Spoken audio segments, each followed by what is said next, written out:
क्या ऐसी चीज़ें हैं जो टाइप 1 डायबिटीज़ के पेशेंट्स हैं उनके मील में होनी बहुत ज़रूरी है? So उनके meal, the most important in type 1 diabetics, they have to have a balanced meal. Okay. So balanced meal means they have to have carb, they have to have required amount of carbs, protein, good fat. और ये भी उनमें बहुत जरूरी है क्योंकि वो रात को भी इंसुलिन लगाते हैं. Mostly they have a long acting insulin also जो रात भर उनके शुगर को कंट्रोल. तो रात में कई बार उनको एक छोटा सा मील हम कह देते हैं लेने को, which be better, we have a good protein in it so that sugar fall ना हो. क्योंकि रात में अगर शुगर फॉल हुई, इट्स वेरी डेंजरस. तब आप सो रहे हो, सोते सोते आप अनकॉन्शियस हो जाओ, what will, no one will get to know. और अगर वो अनकॉन्शियस हो जाते हैं तो चांसेस रहते हैं कि उनकी डेथ, लाइक लाइफ को भी रिस्क हो सकता है उससे. Absolutely. If sugar falls, it is a big problem. So for them, portion control is also important and regular frequent meal. So हम especially type 1 diabetics जब आप diagnose होते हैं, especially बच्चों में and young adults में, we tell them initially to work a lot with the dietitian. Okay. That is very important क्योंकि उन्हें वो समझना बहुत ज़रूरी है. So that then only you can know कि इंसुलिन, हाँ अब इंसुलिन देनी है कैसे. हम लोग को भी समझना बहुत ज़रूरी है कि हमने ये इंसुलिन दी, अब शुगर कैसी थी. तो वो प्रिकिंग नॉट ओनली इंसुलिन लगाने में प्रिक है, उनके बार बार चेक भी तो करनी है बेचारों. That is also important. मतलब ये पेनफुल बहुत ज़्यादा है इसका जो भी ट्रीटमेंट प्रोसेस. अभी things have gotten very easy, पतले नीडल्स हैं to see, but yes we have to be empathetic to the whole situation. Okay ma'am, जैसे कि हम डाइट के बारे में बात कर रहे हैं, तो जो टाइप 1 डायबिटीज़ के पेशेंट्स होते हैं, क्या उनको ऐसे जूस वगैरह पीने चाहिए या उनको अवॉइड करना चाहिए? सी अगर आप ये कहो कि उससे शुगर स्पाइक होगी, यस सर्टेन जूस जो हाई शुगर है उससे शुगर स्पाइक होगी, but if you can manage your insulin along with it, it's more of portion control. Like अगर आप how do I put it, अगर आप इस समय आपकी मील इतना ग्राम ऑफ इतना कार्बोहाइड्रेट उस समय अलाउ करती है, आप अगर पोर्शन छोटा ले लो and you take as much carb, same carb, it's fine. Moderation and portion control is more important. So may be additional bolus, once in a while bolus लगाना, एडिशनल इंसुलिन देना पड़ेगा. So then you have to know कि आप उसको उस समय, आप जैसे आपका एक शेड्यूल यूजुअली हम फिक्स कर देते हैं कि इतना यूनिट इंसुलिन, बट उस समय अगर आपने चेंज किया तो maybe you have to check your sugar, insulin additional देनी पड़ेगी. That's very important. डायबिटीज की जैसे मैंने पहले ही बताया था, अगर हम बात करते हैं तो शुगर का नाम हमेशा एसोसिएट किया जाता है. राइट. क्या कुछ ऐसे हेल्दियर ऑप्शंस हैं शुगर के लिए?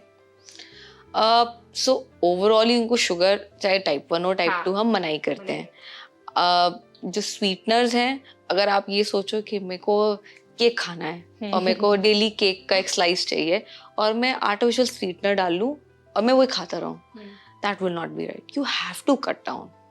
ठीक है. सो अगर वंस इन वाइल चाय पी रहे हैं, ठीक है, उसमें वैसे चाय पी रहे हैं, अगर आप कम चीनी डाल लें, अगर आपकी शुगर वेल कंट्रोल्ड है, या स्वीटनर दे लें, दैट्स ओके. बट आप हलवा और खीर खाए जा रहे हैं, हर दिन खा रहे हैं और उसमें सोच रहे हैं मैं स्वीटनर डाल के वो काम नहीं होगा. लोग बोलते हैं कि जो जैगरी होता है वो एक हेल्दियर ऑप्शन होता है शुगर के लिए. एक्चुअल में ऐसा होता है?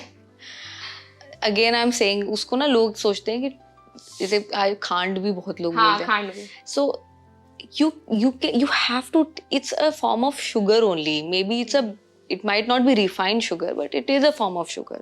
So आप maybe उसको, आप ये नहीं सोचते कि मैं उसी अमाउंट का उतना ही लेते रहूं and it will be fine. It will still cause your sugar spike, it will be a problem in control. आपको लेना तो कम ही है, ठीक है, आप healthier alternative options पे switch कर सकते हैं, but you have to take less of that also. Okay. हम फूड के बारे में बात कर रहे हैं, तो जब मैं इस टॉपिक के बारे में रिसर्च कर रही थी तो कुछ पोस्ट और वीडियोस भी मुझे मिले. एक पोस्ट था जिसमें बताया जा रहा था कि अगर जो डायबिटिक पेशेंट्स हैं वो मखाना खाते हैं तो उनका शुगर लेवल कंट्रोल में रहता है. एक्चुअल में ट्रू है? मखाना इज अ गुड प्रोटीन और वो शुगर स्पाइक तुरंत नहीं कराता है. So yes, it is a very good snack which is commonly given by dietitian to diabetics. So yes, it's a good snacking. अगर आपको snacking करनी है तो मखाना is a very good option because वो sudden sugar spike नहीं कराता. It's a good protein, calcium भी है. So yes, I agree with that. Control के लिए it's good. Okay. और क्या क्या ऐसे ड्राई फ्रूट्स हैं जो स्पेसिफिकली टाइप 1 डायबिटीज के जो पेशेंट्स हैं उनके लिए हेल्पफुल हो सकते हैं? So I think ये soaked almonds are good source. आप ये सीड्स भी बहुत, ये जो flax seed, chia seed, pumpkin, जो अनसॉल्टेड इनका है, these are good antioxidant. Overall health के लिए बहुत अच्छे हैं. They can be given to them. So that is, I think, we can advice. Walnut, soaked walnuts can be given. Okay ma'am, हमने अभी ना शुगर के बारे में बात की. क्या सॉल्ट का भी डायबिटीज से कोई कनेक्शन है? क्योंकि सॉल्ट को भी कुछ ऐसा उसका मॉडरेशन है, उतने में लेना है डायबिटिक पेशेंट्स को. सो आइडियली आपको एक्सेस सॉल्ट वाटर रिटेंशन कराएगा. It will cause weight gain. ऐसे पेयर पेशेंट्स को वेट अपना, वी यूजुअली से कि weight, you to keep your weight stable, maintain रखना है. ओवरवेट होंगे तो इंसुलिन की रिक्वायरमेंट बढ़ेगी. So that is one thing we see. And see आजकल ये भी हो रहा है कि टाइप 1 को टाइप 2 भी साथ में हो रहा है. इंसुलिन रेजिस्टेंस हो रही है, इंसुलिन की रिक्वायरमेंट बढ़ती जा रही है. So any you take lot of salt, it will cause आगे आपको प्री डिस्पोज बीपी का, हाइपरटेंशन करा देगा. So salt, everything should be in moderation. आप ये नहीं सोचते कि मैं फ्रेंच फ्राइज खा रहा हूँ उसमें सॉल्ट भरी पड़ी है. That's not going to work. Okay ma'am, आपने बताया कि कुछ कुछ लोगों को आजकल टाइप 1 और टाइप 2 डायबिटीज साथ में भी हो रहा है. तो ऐसे सिचुएशन में पेशेंट्स के ऊपर क्या क्या असर पड़ते हैं, क्या क्या कॉम्प्लिकेशंस वो फेस करते हैं? इंसुलिन की रिक्वायरमेंट आपकी बढ़ती जा रही है. So that is a big challenge.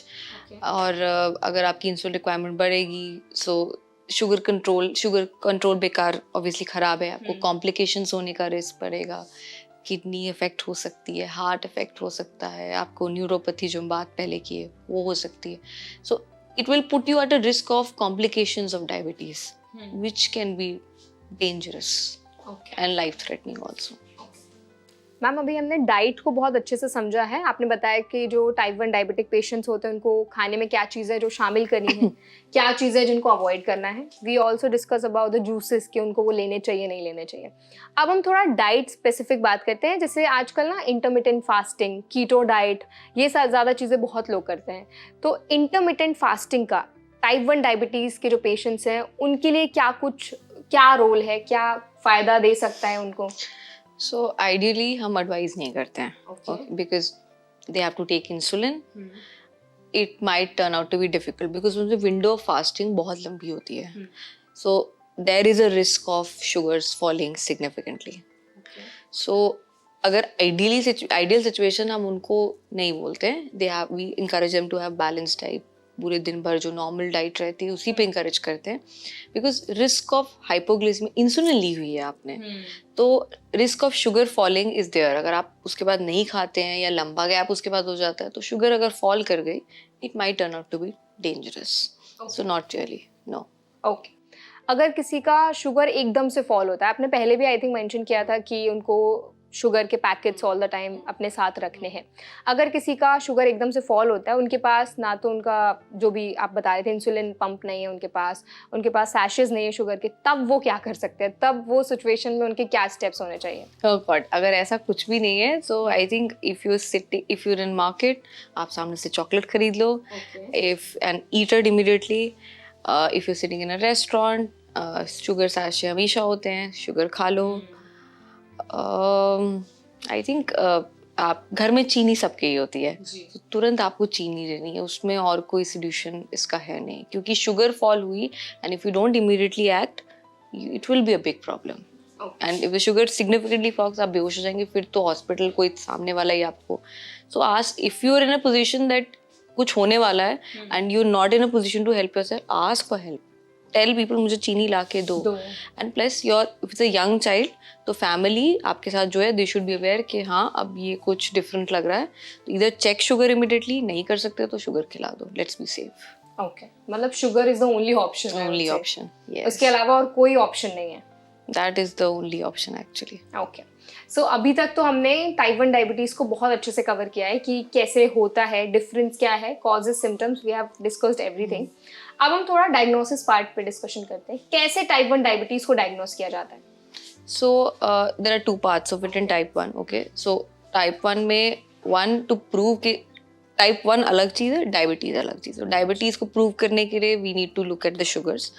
So usually fasting sugar, blood sugar देखते हैं, जहाँ बोलते हैं 8 घंटे फास्टिंग रात भर की थी और सुबह हमने शुगर चेक करी. अगर 2 सेपरेट ओकेजन में वो मोर देन 126 मिलीग्राम पर डेसीलीटर से ज़्यादा है, so you are a diabetic. And और आपकी random blood sugar 200 से ज़्यादा है with you having signs and symptoms of sugar, जिसमें weight loss है, polyuria मतलब यूरिन ज़्यादा जा रहे हैं, भूख ज़्यादा लग रही है, weight gain हो रहा है, so इस तरह से. Then type 1 versus type 2. Type 1 में we look at auto antibodies, जिसमें islet cell auto antibody होती है, मल्टीपल अदर GAT65 जिन्हें हम देखते हैं.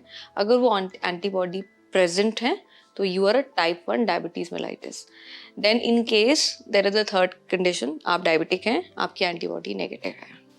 तो उन ऐसे लोगों को अगर adult है और आजकल obesity is very common, so you can even consider कि younger age में type 2 diabetes हो गई. So you try, in these cases we try medicines. Medicines are not working, sugars are very high, and then we again test for antibodies, or we directly start them on type 1 type of treatment, which primarily is insulin.